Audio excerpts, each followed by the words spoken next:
안녕하세요 여러분, 세상돌아보기입니다. 오늘은 25년 6월 10일이고 화요일입니다. 자, 오늘 아침에 그러니까 한 12시간쯤 전에 이재명과 시진핑이 통화를 했습니다. 트럼프와 일본의 이시바 다음에 이제 세 번째 통화를 했죠. 그래서 거기에 대한 의견을 좀 말씀드릴까 합니다. 간단하게 청와대 대통령실에 이야기가 나왔는데 저는 상당히 의미 있는 반전이다 그렇게 생각을 하거든요. 제가 이게 이제 대문 사진인데 이렇게 보시면은 좀 이따 소개드리겠습니다만은 평등 기반의 경제, 안보, 문화, 교류를 촉진한다. 이게 상당히 복합적으로 해석될 수 있는 거거든요. 앞부분에 호혜 평등이라고 표현을 했어요. 호혜 평등 기반에. 이 말이 왜 들어갔을까? 보통 이런 이야기 잘 안 넣거든요. 전화통화에서 호혜 평등이 그 다음 경제, 안보, 문화, 교류인데 호혜 평등이라는 이야기는 우리가 미국의 영향에서 많이 벗어나서 우리가 독자적으로 결정을 한다. 중국 너희가 우리한테 예를 들어서 이재명식 실용외교다 이러면은 중국 너희가 우리 입맛에 맞는 걸 보여주면은 우리가 자주적으로 부응할 수 있어. 그래서 경제 어차피 지금 우리가 서로 우리 입장에서 1위의 무역국이죠. 안보 당연히 중요한 것이고 그다음 문화 좀 열었으면 좋겠다. 이런 상당히 역동적이고 도전적인 자신감이 얹혀져 있는 중국을 상당히 구석으로 모는 중국이 변화된 상황을 받아들일 수밖에 없는 그리고 그 주체가 물론 큰 흐름은 미국과의 패권 구도 그리고 러시아가 밀어붙이는 다원화 세상으로 움직이는 데 있어서 그 선봉에 서서 당사자 역할을 할 것은 당연히 경제나 안보란 면에서 그렇고 문화도 그렇죠. 뿌리가 상당 부분 공유하고 있으니까 동아시아권으로서 우리가 주도권을 행사한다. 그래서 무리수를 두지 마라. 이런 것도 포함이 되어 있어요. 순리대로 하자. 근데 그 순리가 중국한테 불리하게 되어 있다. 저는 이런 생각이 드는 거거든요. 저 개인적 의견이니까 참고만 하시고, 제가 이 채널에 정치논평에서 꾸준히 드려오던 말씀입니다. 이래모로. 자, 오늘 아침에 11시 30분에 30분 통화했다. 보통 보니까 한 20분에서 30분 정도 통화를 하는 것 같습니다. 그리고 여러 가지 또 자질구레한 거에 말씀을 드리고 싶은 생각도 있는데 슬라이드가 많은 것 같으니까 핵심만 말씀드릴게요. 그런 말을 이제 따온 게 밑에 자막으로 처리되어 있는데 인공지능이 했는지 단어를 하나 잘못 적은 게 있습니다. 한중 양국이 호혜 평등의 정신하에 경제, 안보, 문화, 인적 교류 등을 촉진하기로 했다. 네, 자 한번 보겠습니다. 요걸 끝에 다시 돌아올게요. 각각 경제, 안보, 문화, 호혜 평등의 의미가 무엇인지 여러분 한번 생각해 보십시오. 상당히 여백이 있는 말이지만 여태까지 볼 수 없었던 그런 표현이라고 생각을 합니다. 중국이 우리한테 구애를 할 수밖에 없게 된다. 현실은 멀어져 가지만 그렇지만 그것도 감지덕지해 할 수도 있다. 이런 느낌이 좀 드는 거예요. 저한테는. 볼까요? 오늘 이거부터 해볼게요. 다른 국내 상황 지금 빨리 바뀌고 있기 때문에 오늘 있었던 다른 일들을 쭉 보여드리면서 다시 우리가 중국에 관련돼서 가지고 있는 입장이 무엇인지 이를 다시 한번 복기를 해보도록 하겠습니다. 오늘 차관 임명했다고 되어 있어요. 기재부, 외교부, 산자부 되어 있는데 제가 눈이 가는 것은 이 차관 인사에서 지금 이재명이 예를 들어서 오늘 특검법안 3개도 통과시켰잖아요. 그것도 특검에 반대해오던 윤석열의 강요들을 데리고 하는 거거든요. 되게 분위기가 묘해요. 자, 이 전체적으로 제가 받는 느낌은 이재명이 큰 그림에서 이 방향성에 대해서 다 알고 있다. 그래서 선거를 이김으로 해서 이것을 최대한 빨리 진행시킨다. 모든 면에서 최대한 빨리 진행시키는 게 유리하다. 그리고 국내뿐만이 아니라 단지 초반에 기가 살아있을 때 기선제압한다 이런 뜻이 아니라 지금 국제관계 흐름에서도 우리가 주도적인 역할을 할 수 있다는 부분이 지금 있는 거거든요. 트럼프는 트럼프대로 허우적거리는 부분이 있고 푸틴은 푸틴대로 허우적거리는 부분이 있어요. 어떻게든 가긴 갈 거예요. 북한은 주도적으로 여기서 나올 수는 없어요. 예. 자, 거기서 한국이 이제 치고 나가야 되겠다. 그것이 한반도의 소통, 국가 경제의 발전, 예, 새로운 세계 구도의 전환, 이런 거하고 다 맞물려 있다. 자, 많은 사람들이 우리한테 기대게 돼 있다. 국가들이. 그 대표적인 게 취임 11일 만에 다음 주에 지금 G7 회의에 가는 거잖아요. 나토도 손짓을 하고 있죠. 오라고. 그 점도 뒤에서 말씀을 또 추가로 드리도록 하겠습니다. 몸값이 엄청 올라갔다는 겁니다. 지금. 그것을 오늘 시진핑과의 대화에서 적나라하게 표현했다. 라고 생각합니다. 저는. 차관, 눈이 가는 차관이 이겁니다. 외교부 2차관의 김진아 외대 교수인데 여기는 여성이고 유엔에서 유엔 사무총장의 뭐랄까 직속으로 있는 군축 전문가, 한국인으로는 세 번째라고 그래요. 자, 이것을 자랑으로 굳이 이야기할 수 있나 싶은 생각이 들긴 들어요. 왜냐하면 유엔에서 항상 이제 북핵 문제는 중요했기 때문에 한국 전문가가 저기 자연히 들어가는 거예요. 전 세계 군축 전문가보다 우리가 뛰어나서 들어갔다 이렇게 보기는 어려운 부분인데 어쨌거나 한국의 대표적인 군축 전문가다. 국방부 쪽에서 일을 한다라고 이해할 수 있어요. 이 사람이 외교부 2차관으로 딱 들어갔다. 군축 전문가가. 예. 지난번에 한 3년 전에 미국의 압박에 의해서 윤석열이 담대한 구상을 발표했을 때 그 어떤 내용도 포함되어 있었습니까? 남북 간의 긴사적 군장을 약화시키는 부분이 있었죠. 물론 비핵화가 당연히 전제가 됐죠. 한 걸음 더 나아가서 그게 있었습니다. 재래식 전력의 감축이라는 부분이 있어요. 재래식 전력의 감축.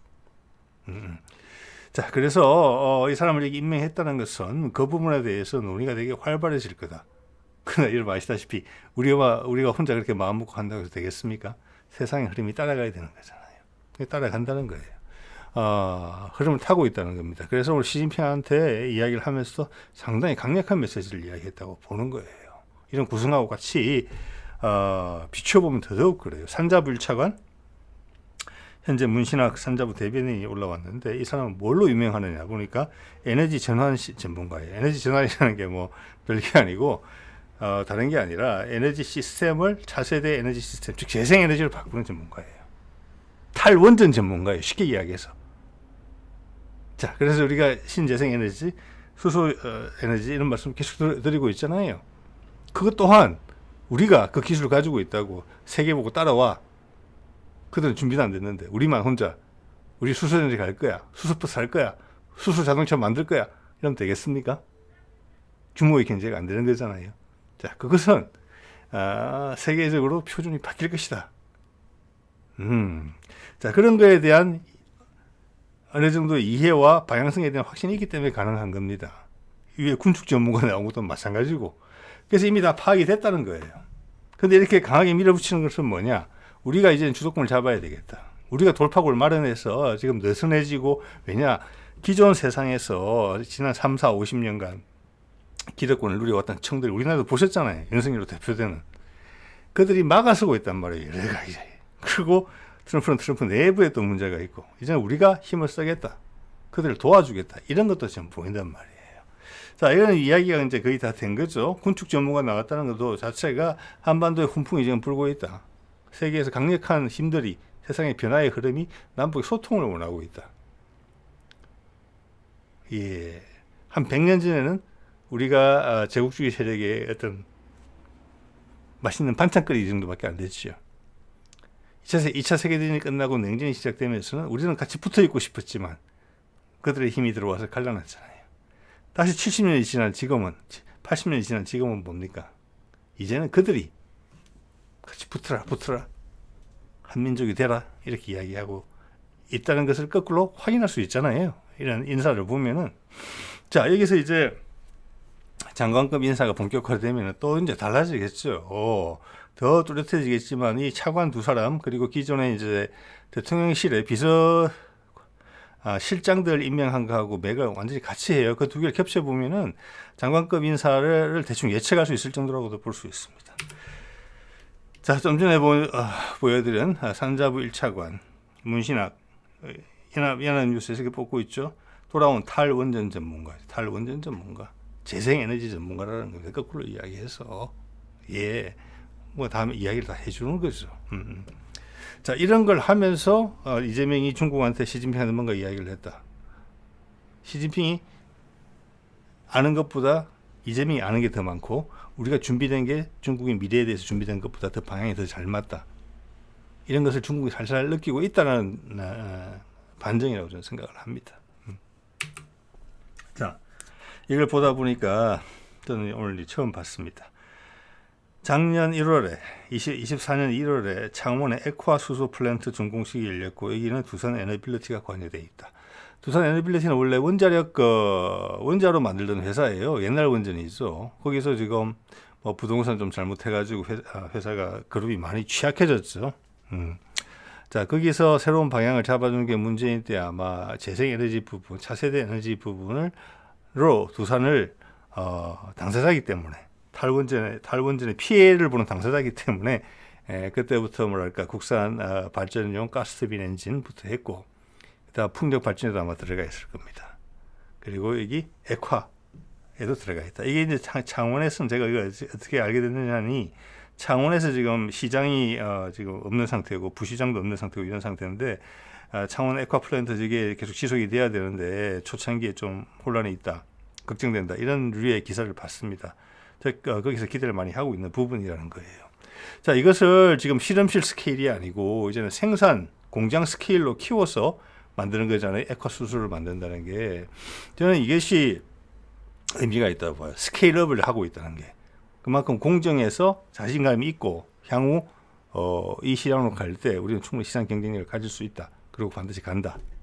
자, 동해안 벨트는 수소의 주로 생산과 관련이 있어요. 수입하고 생산. 액화는 일단 여기가 자리를 잡았네요. 자, 이런 것들이 맞물려 있다. 산자부 차관에 임명한. 네.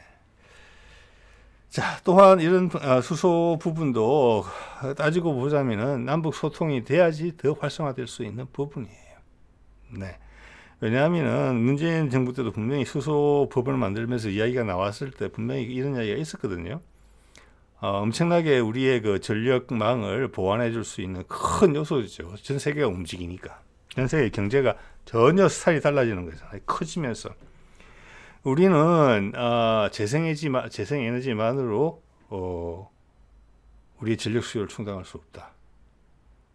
그래서 우리 재생에너지에서 생산하는 수소만 가지고는 부족하다. 근데 세상은 이제 거의 수소 경제로 넘어갈 거니까 부족한 수소는 우리가 어차피 수입을 해야 된다라는 부분이 분명히 있거든요. 지금 가장 저렴하게 만드는 것은 천연가스를 반응시켜서 그 개질이라는 용어를 쓰던데 뭐 뜨거운 수증기 뿜어서 2번 반응시켜서 만드는 겁니다. 자, 그래서 러시아와의 이명박 정부 때부터 있었던 또는 그 전부터 있었던 가스관을 통해서 우리한테 가져오는 거. 초기에는 북극 항로를 통해서 들어오겠죠. 배에 싣고. 예. 그러면 강원도 지역이 LNG를 훨씬 더 수입을 많이 해야 돼요. 왜냐하면 이제 수소까지 만들어야 되기 때문에. 자, 그런 그림이 그려지는 것이기 때문에 남북 소통이 되면은 가스 파이프라인이 바로 생산지에서 바로 오는 것도 편해요. 자, 그런 것까지 감안된 거라고 보시면 되고, 에코하는 것은 창문으로 간다. 자, 재생에너지 생산하는 것은 일단 전남이 어떤 풍력 발전의 적지로서 일단 선점을 하고 있는 상황이죠. 자, 이런 것들이 굴러간다. 그런 확신이 없으면 투자를 하지 못한다. 이런 부분이고, 자, 그 핵심은 한 번 더 여러분들 환기를 시켜드리면 기후 에너지부를 새로 만든다는 거잖아요. 이거 큰 겁니다. 원래 이게 산자부거예요. 산자부 일체관도 지금 산자부 일체관이 하는 부분이거든요. 이게 다시 한번 이렇게 본격화된다는 부분이고, 이거는 미국이 우리한테 되게 많이 기대하는 부분이다. 미국은 어차피 이렇게 빨리 움직일 수는 없어요. 네. 대신 수소 경제로 넘어가는 표준을 설정해 주면은 전기 차원과는 달리 한국이 미국의 대리인으로서 제치고 나간다. 격차를 벌려버린다. 북한은 엄청난 생산 기지가 된다. 가격 경쟁력에서 중국이 이길 수가 없다. 우리를. 남한의 기술력을 공급하고 북한은 생산력 저렴하고 고성능의 생산력을 공급한다. 그럼 중국이 따라갈 수가 없다. 세계 에너지 체계는 바뀌는데. 그러면 우리한테는 상당히 큰 이득이 떨어질 거예요. 근데 미국은 그걸 용인할 수밖에 없어요. 우리 투자하면서 돈을 벌어야 돼요. 거기서. 네, 이런 것이 이제 경제의 핵심이라는 부분입니다. 즉 우리가 중국의 급소를 알고 있다 이런 상황이 조금 더 분명해지는 거예요. 이재명이 이번에 중국한테 말을 하는 걸 들어봤을 때. 네. 그래서 이 점은 크다. 이것과 통일은 맞물려 있다. 그러면은 상승 효과가 엄청나다. 거기에서 러시아의 푸틴과 미국의 트럼프가 눈이 새빨개지도록 침을 흘리고 있다. 군침을. 일본은 어쩔 수 없이 따라온다. 시진핑은 뭔가 찝찝하다. 근데 이재명 이 친구가 이렇게 자신만만하는 거 보니까 뭔가 찝찝하다. 이런 생각이 드는 거예요, 지금. 자, 그래서 이거 그림을 이제 얼마 전에 보여드렸던 걸 같이 보면은, 국정원장 이종석은 뭐냐면 남북 관계의 기본적인 틀, 우리가 어떻게 전쟁 없이 통일이 되느냐, 평화 통일을 하면서 그게 공동 번영으로 연결되느냐. 자, 이게 중요한 문제예요. 평화 통일 좋아. 그런데 남한이 통일 비용을 지불하면 어떡해? 이러면 안 되는 거거든요. 그래서 이거 논리 개발, 그리고 주변 강대국들을 하고 어떤 흐름, 왜? 그들이 도와줘야지 통일이 되는 거니까. 자, 그런 거에 큰 틀을 과거부터 짰던 전문가예요, 이종석은. 그러니까 브레인이죠. 틀을 만들었고, 여기 나오는 안보실장의 위성락은 러시아 전문가입니다. 제가 말씀드렸지만. 러시아하고 소통하고 미국하고 소통할 수 있어요. 중국 전문가 아니고 러시아 전문가예요. 이게 중요한 겁니다. 러시아가 우리한테 중요하다는 거예요. 그래서 틀은 딱 짜진 거예요. 국정원장 큰 틀 그리고 러시아는 이게 이렇게 상대를 하고, 물론 당연히 미국 경험도 많습니다. 근데 우리나라의 러시아 전문가는 흔치 않다고 봅니다. 네. 그리고 거기다가 이제 김현종이 외교부 장관으로 올 수도 있고, 아니면은 그의 스타일대로 상황에 맞는 어떤 대통령의 특사 같은 것으로 움직일 수도 있어요. 미국과의 협상의 전문가죠. 자, 이렇게 코디가 될 거예요. 그리고 아까 외교부 차관 중에 하나가 군축 전문가잖아요. 그걸 지원한다는 거예요. 외교부 2차관 휘하의 사람들이. 자, 그래서 그림은 분명하다. 여기서 결판을 내려고 한다. 이런 부분이 보이는 것이고, 제가 쭉 말씀드린 것처럼 이번 대통령은 통일 대통령이 될 가능성이 상당히 높다. 왜? 세상이 그걸 원하고 있으니까. 그 흐름을 잘 조율할 수 있으면 된다. 이재명은 그 자신감을 일단 보이고 있다. 물론 난관이 분명히 오겠죠. 일단 현재 그림은 그렇다. 이런 말씀을 드리는 겁니다. 자, 그리고 한편 북한과 러시아는 오늘 이런 사실을 또 공표를 했어요. 재밌죠. 이것은 거의 박수를 쳐준다, 손뼉을 같이 친다, 이런 느낌을 제가 봤거든요. 지난번 이재명이 선거에서 이겼을 때 쇼이구 안보실장이 북한에 와서 김정은을 만났다. 이겁니다. 이제 우리는 산자부에서 에너지 시스템이 바뀌는 것은 러시아한테 엄청나게 중요한 일이에요. 전 세계가 바뀔 가능성이 높다는 것이고, 우리가 그 선제적으로 움직이고 있다는 거예요. 그 자신감으로, 즉 미국이 양보를 했다는 겁니다. 우리가 지금 못 먹어. 있는 거라도 지키려면 한국이 대타로 나서야 돼. 다 지원해준다. 자본으로 일단. 그리고 세계 규칙을 만드는 걸 우리 힘이 작동한다. 그리고 일본이 가운데 끼어서 막 회방하는 거 못하게 한다. 이런 거죠. 예, 상황을 관리해주는 그런 부분이 있다. 또한 러시아 입장에서도 한국이 뜬금없이 하는 건 아니지 않습니까? 수소에너지 한다는 게. 네. 자, 그래서 그런 혜택이 러시아한테 강력한 이득으로서 전환이 되려고 한다면 남북 소통이 돼야 된다는 부분이 있어요. 그거에 대한 준비가 가장 큰 게 북극 항로 내지는 시베리아 철도잖아요. 이게 상징적인 것이죠. 4년 만에 코로나 때문에 끊어졌던 게 왜 오늘 다시 평양 모스크바 직통열차를 만드느냐 이거죠. 이재명이 시진핑하고 전화하는 이날 거의 같은 시간에 엄청나게 상징적인 거라고 보셔야 돼요. 그래서 더더욱 시진핑은 상당히 곤란했을 거다. 이재명이 티를 냈다고 봅니다, 저는.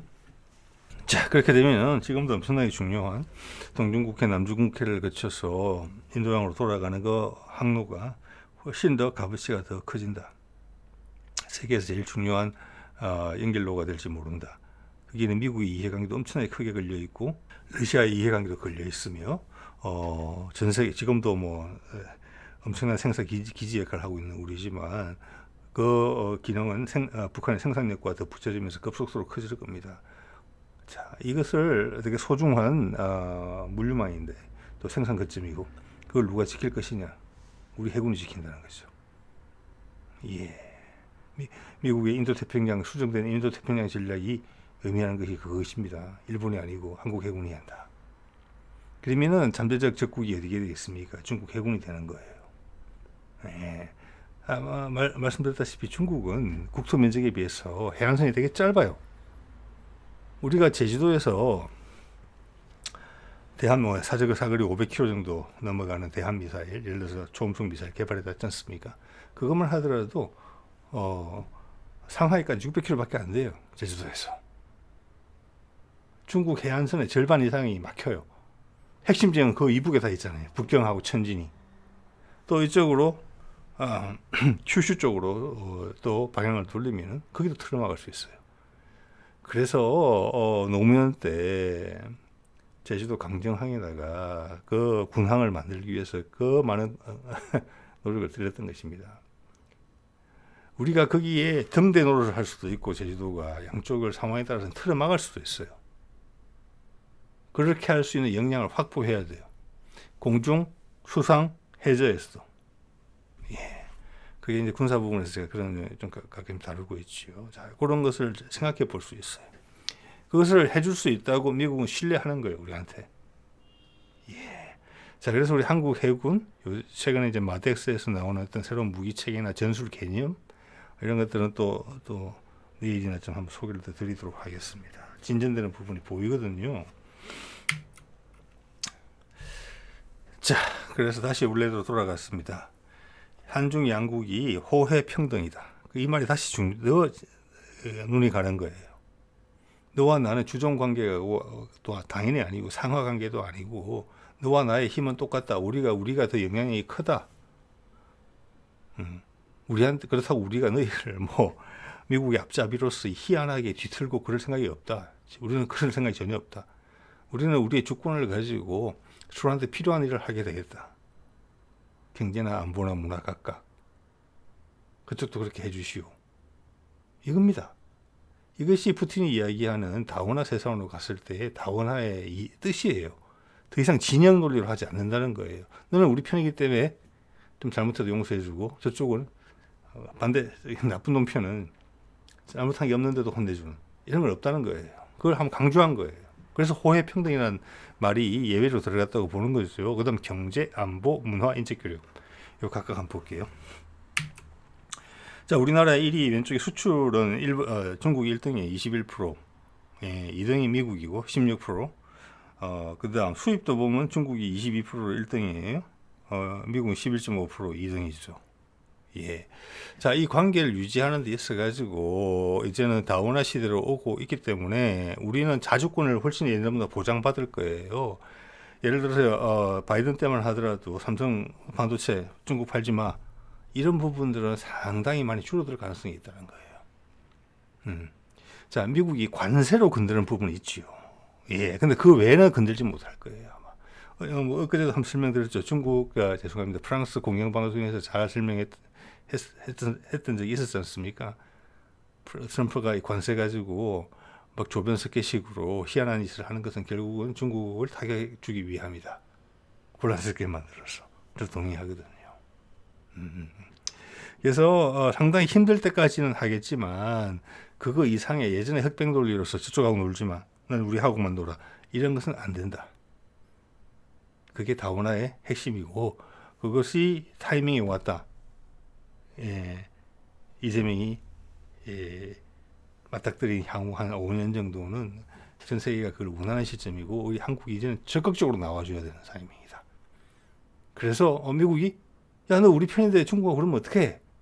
러시아랑 친하게 하면 어떡해? 러시아는 악마인데 이런 게 없어진다는 겁니다, 여러분. 당연히 중국도 예외적으로 대하지 않죠. 미국의 적이라서 우리가 싫어한다? 아니죠. 지금처럼 무책임한 빨간색 입혀서 그냥 악마화하는 것은 지양돼야 됩니다. 새로운 규칙의 틀에 대해서 이야기할 거예요. 규칙을 지키되 틀이 유리하게 가는 거예요. 자, 누가 이제는 이를 생각해 보십시오. 축구 경기 보시다 보면 이런 게 있어요. 축구 저거 반칙 많이 하는데 요즘은 뭐 VAR 이런 거 나오고 그래가지고 반칙이나 이런 게 훨씬 어려워졌어요. 그럼 참 옛날 훨씬 많이 했겠다 생각 들죠.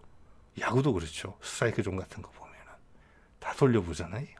그게 양에서 음의 세상으로 저는 가는 거라고 생각하거든요. 다운화도 마찬가지예요. 단극 체계에서 다극 체계로 간다는 건 다운화가 되는 거예요. 윤석열 같은 지도자에서 살림 잘하는 지도자로 바뀌는 게 공감하면서 그게 양에서 음해로 가는 거예요. 양의 지도자에서 음의 지도자로 가는 거예요. 음의 지도자, 음의 세상에 살려면 뭐냐? 우리 개인의 자존감이 훨씬 높아지고 그 영향력이 커져요. 그래서 규칙을 따른다는 게 엄청나게 중요해요. 이제 규칙이 더 중요해요.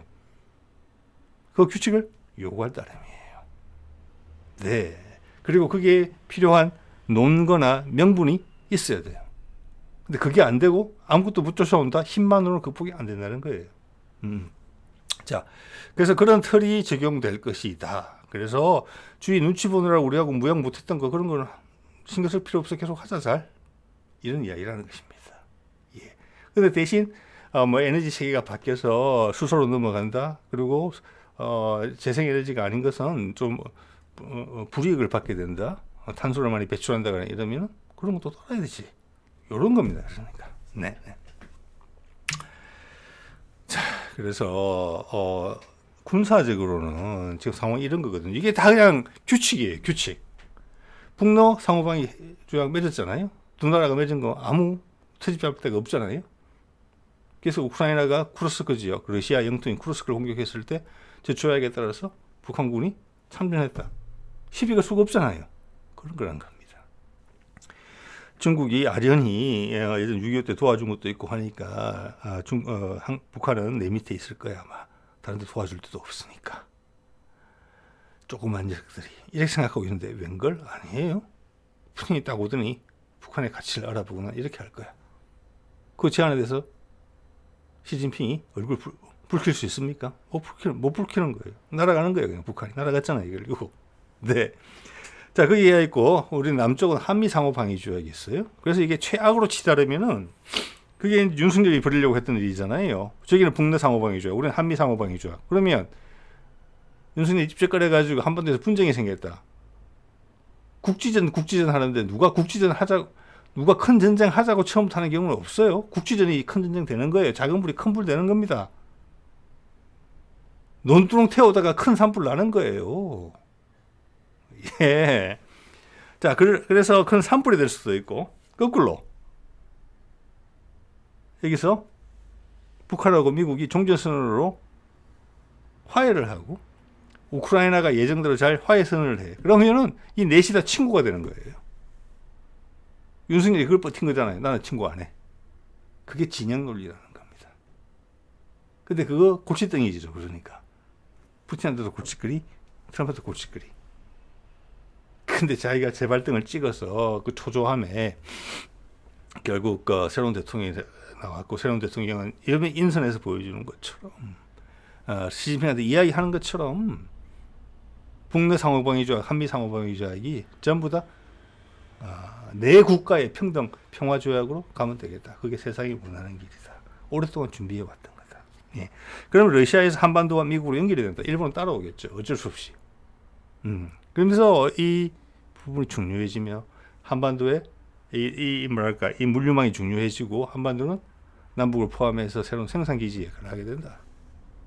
중국의 강력한 경쟁자가 된다. 자, 중국은 잘못하면은 수소나 이런 부분에서 새로운 기술에서 이미 한국이 뒤처져 있고 그것을 산업화하는 과정에서도 생산력에서도 가격 경쟁력에서도 한반도에 밀릴 수가 있다. 세상의 시스템 다 바뀌었는데 이거를 저는 미국이 노리고 있다고 봅니다. 자, 이런 거 말씀드리면 될 것 같고요. 자, 이거를 국내 언론에서 연결시켜서 이야기를 하지 않는데 여러분 이거 한번 잘 보십시오. 위의 내용이 뭡니까? 이란의 핵시설 공격하지 말라고 트럼프가 네타냐후한테다가 경고했다는 내용이죠. 그리고 후티랑 휴전을 해버렸어요. 예, 그것은 미국 해군이 힘들었다는 겁니다. 홍해에서.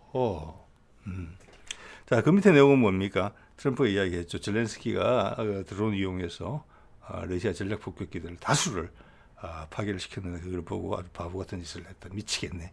이런 표현이 밑에 있는 겁니다. 이게 트럼프의 입장이에요. 최근 들어서 한참 오랫동안 트럼프가 김정은 욕하는 거 들어보셨습니까? 욕 안 해요. 북한도 트럼프 욕 안 해요. 한 1년 된 것 같습니다. 그러면서 둘이 잘 지내고 있다. 이야기하고 있다. 이렇게 이야기하잖아요, 지금. 그게 뭘 말해주는 겁니까? 예. 자, 그래서 예전 같았으면 다 우방국이어야 되잖아요. 어떻게 이스라엘을 버릴 수가 있어? 젤렌스키를 어떻게 러시아의 포악함 앞에다가 어린 양을 내던질 수가 있어? 이렇게 해석될 수 있는 부분이고, 국내 언론도 그렇고 다수의 우리 국민들도 그렇게 생각하잖아요. 근데 그게 아니라는 겁니다, 여러분. 네. 트럼프는 뭐 분명히 이야기하고 있어요. 또 이런 게 이야기했죠. 이게 프랑스 공영방송에서 이야기한 건데 영국이 이렇게 이야기했죠. 영국 총리죠. 우리가 지금 그걸 올리겠다. 방위 비축을 늘려서 러시아한테 메시지를 보내겠다. 경고를 보낸다. 이런 표현인데 저는 이거 보고 피식 웃습니다. 왜냐? 영국이 지금 병력이 10만 명이 안 돼요. 자주포가 한 대도 없어요. 뻥이 아니고 원래 몇 개 없었고 그 우크라이나가 지원해주고 나서 자주포 없어요. 견인포만 좀 있을 거예요. 그 병력이 10만밖에 안 돼요. 그것도 정규전을 예상한 그런 병력 규모가 아니에요. 그리고 유럽 주요국 중에서 영국이 경제가 엄청 어렵습니다. 이런 걸 우리 전문용어로 뭐라고 그럽니까? 그러면 아마 푸틴도 피식 웃었을 거예요. 이것은 객기라는 겁니다. 예, 이제 어떻게 보면 기득권층의 끝물이거든요. 예, 유럽에서 이런 방식으로 사람들을 만족시키려고 하는 거예요. 정서적으로. 오래 못 갑니다. 뭐 이미 나토는 붕괴된 거잖아요. 나토가 붕괴된 거 아니면은 트럼프가 젤렌스키한테 미치겠네. 망할 녀석 어떻게 저런 일을 벌였지? 이런 이야기가 나오겠습니까? 아니에요. 기독교 국가들끼리 똘똘 뭉친다는 게 앞으로 계속 그럴 것 같으면은 트럼프가 네타냐후한테 이란 공격하지 말라고 경고를 하겠습니까? 그런 게 다 무너지는 거예요. 여러분이 우리가 가지고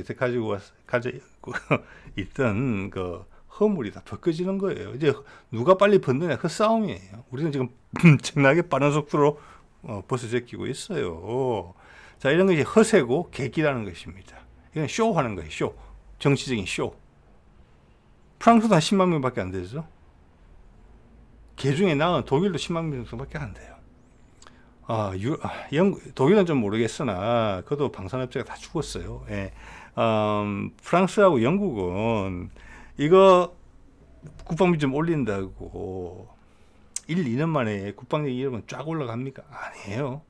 우리나라 같이 빨리 만드는 것도 옛날부터 국방력, 자주국방, 생산력 이런 것을 중요시 여기던 것도 이렇게 키우는데 지금 해군력 키우는 거 보십시오. 1년에 배 몇 척씩 늘어나는지 5년, 10년 정도는 걸려요. 근데 지금 먹고 살기도 어려운 나라들이 이거 1, 2년 만에 이거 바짝 뭐 10%, 20% 올린다고 뭔 큰 차이가 있겠습니까? 아니에요. 끝물이에요. 바꿀 수가 없어요. 뭐 병력이 모자라면 징집이라도 하겠다는 겁니까? 그런 마음의 준비가 되어 있을까요? 영국 사람들이 푸틴과 싸우기 위해서? 천만에요. 네.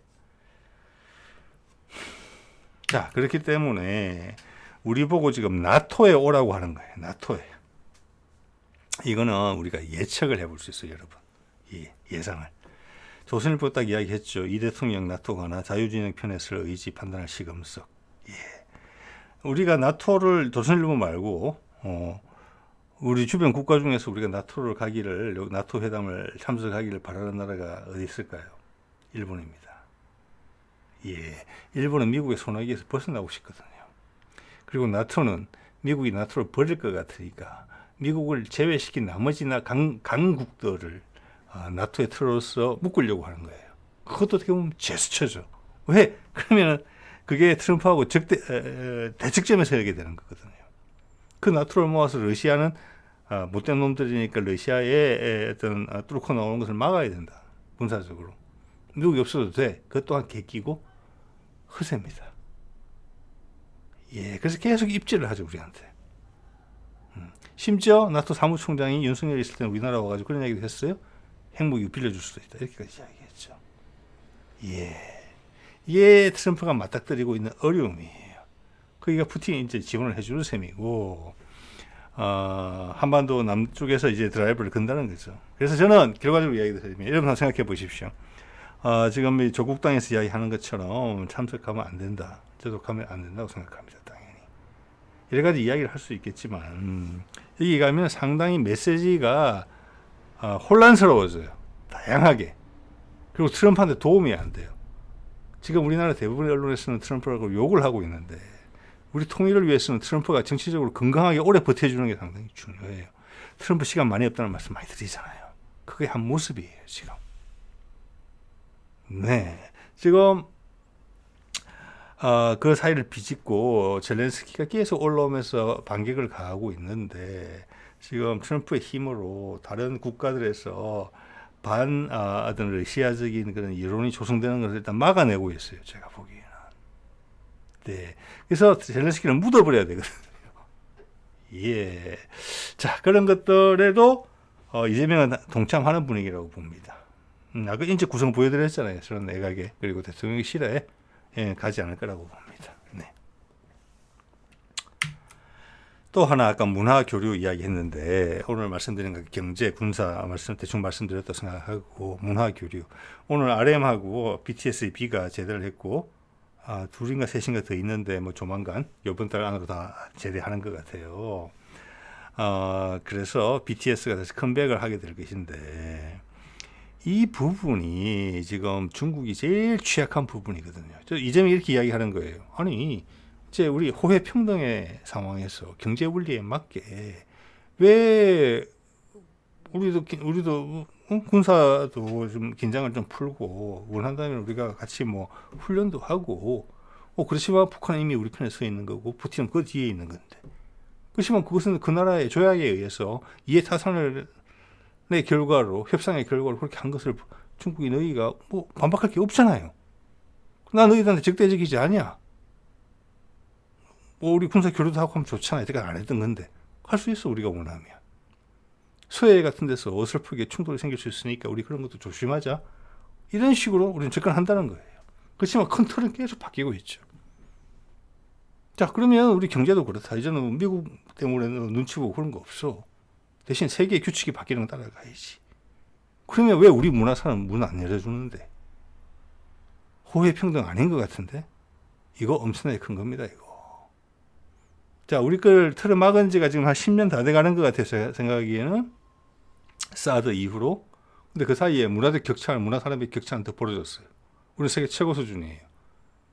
이걸 열면 일단 수익이라는 부분에서 엄청나겠지만, 지금 약간 기형화된 상태에서 성장하고 있는 중국 대중들이 새로운 문물에 급격하게 노출되게 돼요. 사회 혼란을 걱정할 정도로. 그리고 그들이 던지는 메시지들이 있거든요. 예. 그러면 당연히 미국도 그렇게 노리겠지만 과거부터 제가 계속 말씀드립니다만은 이렇게 문화적으로 흔들리기 시작하고 경제적으로 군사적으로 위축될 때 소수민족 문제들이 발생할 수가 있다. 예, 그래서 이 부분은 정말 위험한 부분이다. 궁극적으로 이재명이 이걸 요구했다고 봅니다. 왜 이걸 안 열어주는데 그러면? 우리는 책임 있는 이웃으로서 작동할 거야? 우리 일본하고도 그렇잖아요. 사이 안 좋지만 할 일 다 하잖아요, 서로 간에. 중국도 그렇게 하겠다는 거예요, 이제. 예, 중국은 엄청나게 압박을 받고 있습니다. 현재 저는 그렇게 생각을 합니다. 자, 오늘 이 정도 말씀드릴게요.